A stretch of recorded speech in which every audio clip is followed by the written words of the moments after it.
Before we begin, viewer discretion is strongly advised. The following is for educational and entertainment purposes only. This is the verbatim federal courtroom testimony of the Sean Diddy Combs trial. As reported by Inner City Press, millions have watched Ashton Kutcher play the charming prankster, the goofy heartthrob, or the savvy tech investor. But on a humid spring morning in a Manhattan courtroom, that same man stepped forward not as a celebrity, but as a witness in one of the most disturbing celebrity trials in modern history, with Sean Diddy Combs facing a sweeping list of charges ranging from sex trafficking to organized abuse. Kutcher, once a member of Diddy's infamous Hollywood Rat Pack, had no choice but to take the stand. The silence filled the room, and then Ashton spoke. What followed left the court stunned. Kutcher wasn't just there to distance himself from Diddy, he was there to reveal something nobody expected: a shocking admission, a betrayal, and a secret that may change everything. This is the moment Ashton Kutcher turned witness. This is the story of the day he broke his silence. The atmosphere in the courtroom was tense, unusually so, even for a case already saturated with bombshell revelations. But when Ashton Kutcher was called to the stand on day 9 of the trial against Sean Diddy Combs, the room shifted. There was a different kind of silence. Kutcher didn't enter like a Hollywood celebrity used to red carpets and fanfare. He walked in like a man cornered. His tie was tight, his brow damp, his eyes scanning for an exit that didn't exist. Because for the first time, he wasn't on a soundstage. He was under oath. The media had speculated for weeks that Kutcher's name could come up. Years of photos, investments, and partying with Combs had resurfaced in the wake of Diddy's arrest. And Ashton's team had been working overtime to clean up the timeline. But no amount of spin could change what the prosecution had dug up.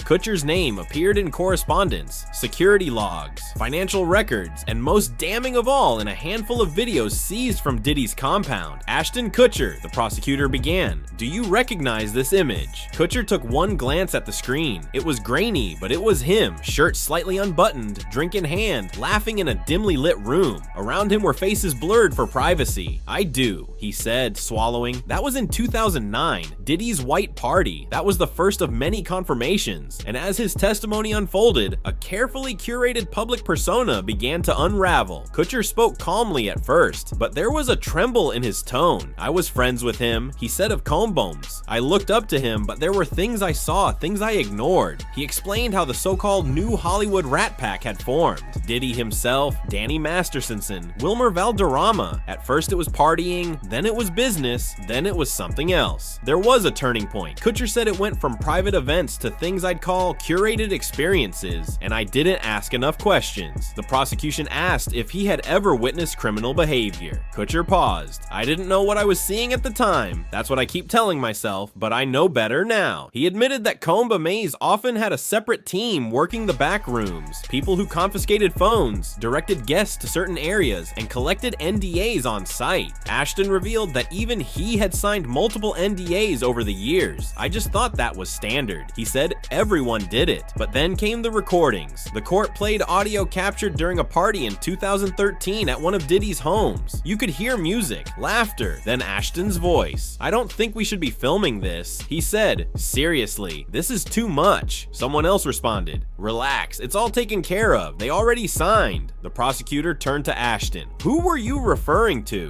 He hesitated, eyes darting to Diddy, who sat stone-faced at the defense table.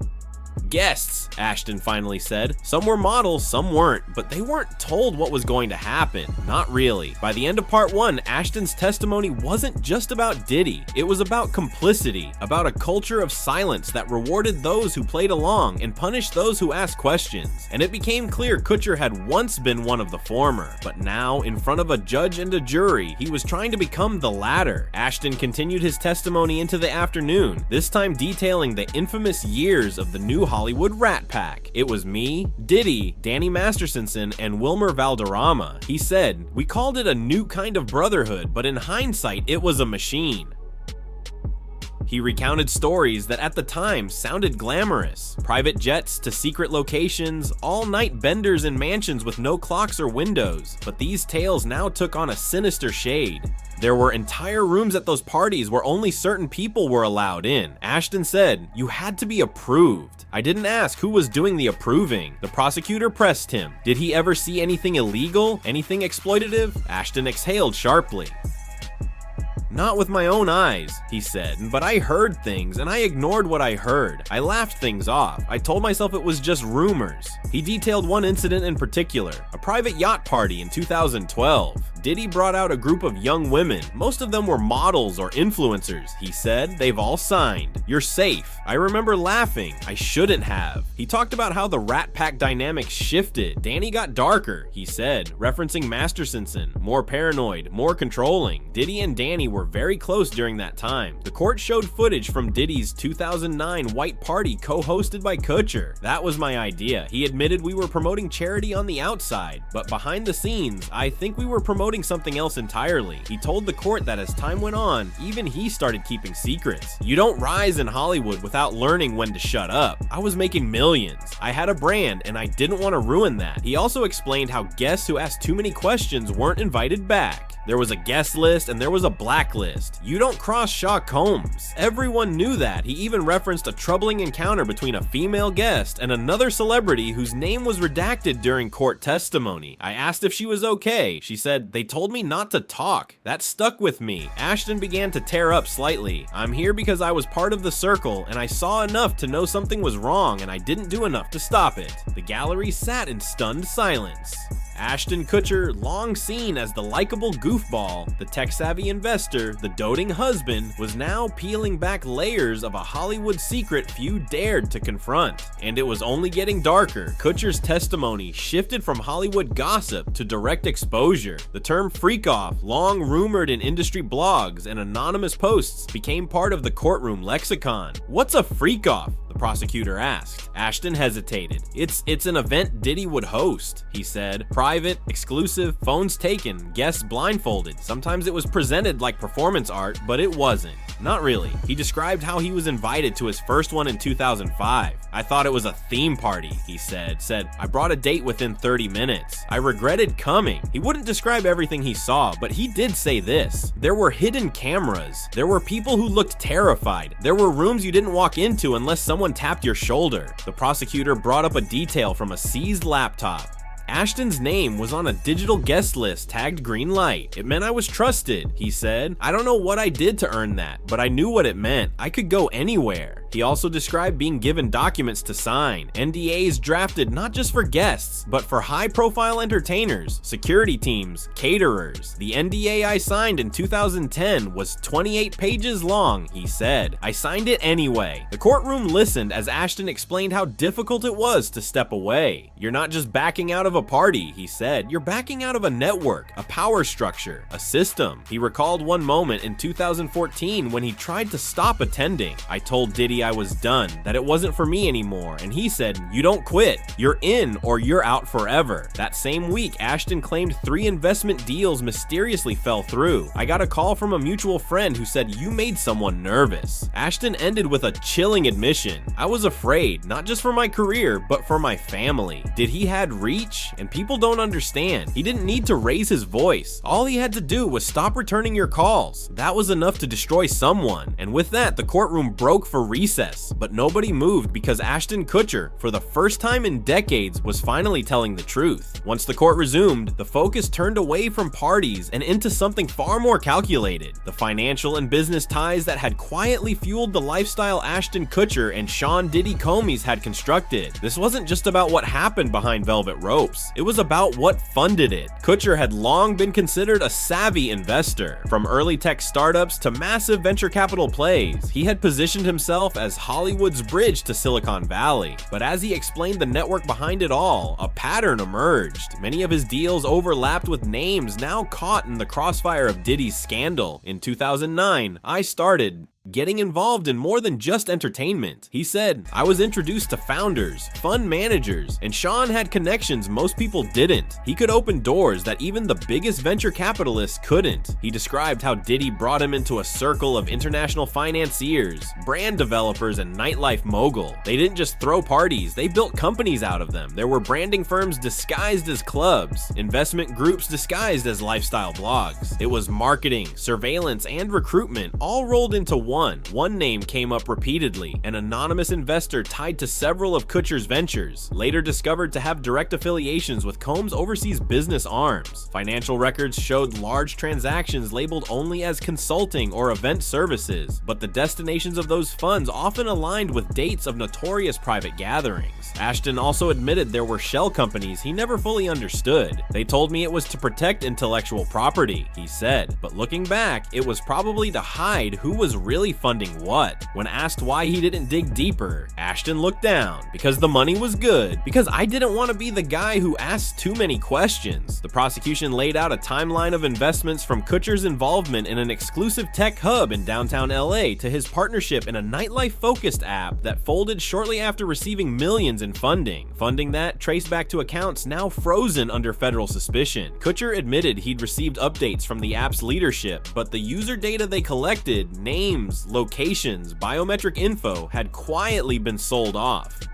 "I didn't know," Ashton said, "but maybe I should have." He also described one eerie moment in 2016 when he was shown a pitch deck for a new app developed by one of Diddy's associates. It was supposed to help talent connect directly with producers, but there was a page about discreet background checks and personality profiling that made me uncomfortable. I passed on that one. Revealed wasn't just a story of bad parties. It was a full-on infrastructure that blurred the lines between Hollywood and darker interests. And in the middle of it all were names you'd see on magazine covers holding awards on stage, while behind the scenes, they were cashing checks signed in silence. As the years wore on, Ashton Kutcher's circle got smaller. The bond that once united the so-called new Rat Pack began to fracture, and not because of scandal, but because of control. It became clear that within this Hollywood fraternity, loyalty had a price, and betrayal came with consequences. After 2014, things changed, he said. Danny Masterson became more paranoid. Wilmer Valderrama started distancing himself, and I started hearing whispers. He wasn't just referring to media gossip. According to Kutcher, people close to the group were quietly breaking away, not out of disagreement, but out of fear. One friend stopped showing up to everything. We thought he was just burned out. Then he called me and said, "You know too much.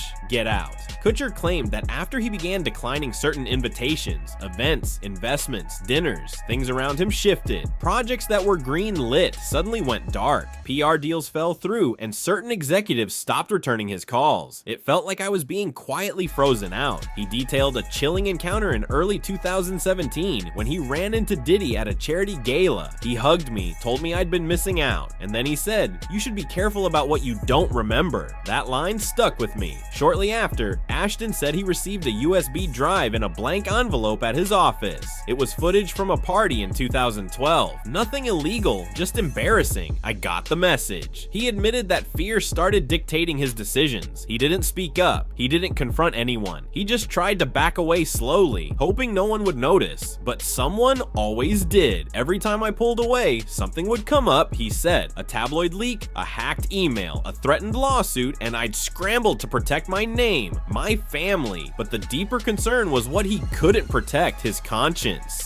Ashton recounted a night in 2018 when he got a call from a friend warning him that a civil suit was coming against one of the Rat Pack members. They said, "Don't let this get to you. We'll handle it." That's when I realized this wasn't just friendship anymore. This was damage control. He began distancing himself from everyone involved, quietly moving funds, severing ties, reworking contracts. But even then, the ghosts lingered. Business associates would still bring up Diddy's name with reverence. Tech founders would drop hints about private funding rounds, and all Ashton could do was smile and nod. "I felt like I was being followed by a shadow I couldn't shake," he said. And the worst part was I helped build it. By 2020, Ashton Kutcher had done everything to scrub his image clean. His investments were framed as altruistic. His media appearances leaned wholesome. His family life was staged like a postcard. But under the surface, he was running. He wasn't alone. The entire entertainment world was shifting. The pandemic forced stars to retreat. Scandals began surfacing. And eventually, Diddy's name was no longer whispered. It was shouted. "When I heard about the first raid," Ashton said, "I wasn't surprised. I was relieved. relieved. But the relief didn't last because soon after came the subpoenas, the headlines, the social media accounts posting pictures long since forgotten. Kutcher's name was back in the mix, and this time no PR team could contain the damage. He described the day federal agents knocked on the door of one of his business properties. They had a warrant. They wanted access to archived footage, correspondence, travel logs. I gave them everything. He also explained why he didn't speak publicly during the initial firestorm. I was scared not just of the legal blowback, but of how deep it would go, who it would hurt. The biggest blow came in 2023 when footage surfaced of a party once hosted by both Kutcher and Combs in the Hamptons. It wasn't graphic, but it showed influencers being led by handlers into off-limits areas. Ashton on camera said only one sentence: "Just keep them calm until we start." When that clip surfaced, everything changed. "That wasn't what it looked like," he said in court. "We were running a branding shoot, or at least that's what I thought. That's what I was told. But public perception didn't care. And for a man who had built his brand on charm and trust, the hit was fatal. He lost endorsements. Tech partners began distancing themselves. Investment funds quietly removed him from board listings. And Mila, his wife, was reportedly livid. She begged me to walk away years ago. He said, "I didn't listen." Ashton described how his kids began asking why strangers yelled outside their home, why news trucks camped outside. I had to explain things I couldn't even explain to myself. Ended not with a bang, but with a crumbling. A Hollywood A-lister, once seen as untouchable, now watching his empire fall brick by brick. Not because of what he did, but because of what he refused to see, and worse, what he refused to stop. Ashton's voice lowered as the conversation turned to someone he once called a brother, Danny Masterson.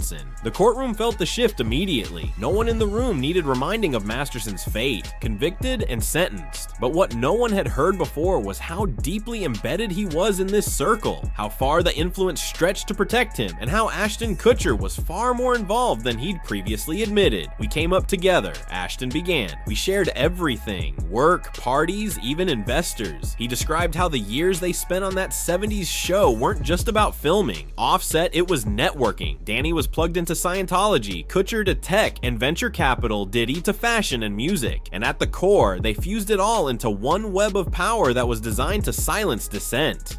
"What people don't know," Ashton said, "is how that power moved behind the scenes. When Danny was first accused, it wasn't just lawyers that got involved. It was favors being called in from people across every industry. I watched it happen." He recalled a particularly disturbing evening in 2017, just before Netflix dropped Masterson from the ranch. Kutcher said a private dinner took place in the Hollywood Hills. There were execs there, producers, a few artists, and one of Diddy's lawyers. The conversation wasn't about whether Danny was innocent. It was about how to keep everything quiet. Documents surfaced showing a sequence of communications between Kutcher and his team where he offered to manage optics on Masterson's behalf. "I thought I was helping a friend," he said, "but I didn't realize I was helping bury the truth." The court was shown a memo from a PR firm Kutcher employed in 2018, listing a plan to flood search engines with positive news stories involving himself, Diddy, and Masterson.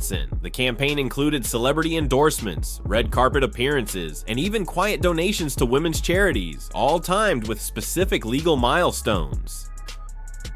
"I was scared of what would happen if the public turned on us," Ashton admitted, "so I became part of the distraction machine." He paused before delivering one of the most haunting revelations yet. There was a call in 2019. Danny was panicking. He said if things went south, he'd take people with him. And when I asked who, he just said, "You know who signs the checks?" I knew what he meant. Everyone in that circle did. By now, it was obvious to everyone listening. This wasn't about Ashton Kutcher simply being in the wrong place at the wrong time. This was about a man who had been close enough to the center to see the gears turning. He finally pulled back the curtain on how silence was bought and how it nearly bought his soul. Ashton described something called the cleanup crew. It wasn't one group, he said. It was a system, a strategy. There were fixers, drivers, private medics, publicists, legal shields. You'd walk into a mess, and by morning, everything would be reset. People paid, stories erased, sometimes memories too. He recounted an incident in 2015 at an event overseas. A guest had a medical emergency. A security team swept in, removed her, and by dawn, the room she'd been found in had been remodeled. I saw the blueprint, Ashton said. They covered the entire wall in mirrored glass like it never happened. He explained that there were 3 tiers of silence: the hush fee, the job offer, and the threat. Some people got a new car, others got booked in a new series, and some just disappeared from the invite list. Financial records were presented showing Ashton had authorized payments through one of his LLCs to a media consultant who had coincidentally also worked on damage control for a diddled fashion campaign around the same time. When asked why he did it, Ashton's answer was simple: because I didn't know how to escape. He revealed that by 2021, he began quietly withdrawing from certain ventures. He severed ties with Diddy's associates, closed dormant businesses, even deleted a decade's worth of photos from cloud archives. But the deeper he tried to retreat, the more people questioned his silence. "You ever tried to delete a part of your life?" he asked. "The problem is, someone else always has a copy." He spoke about a chilling message sent to his wife, Monis, in early 2022. A photo of her with their children, captioned with a line from a contract she'd never seen. It wasn't a threat, it was a reminder that even if you leave the party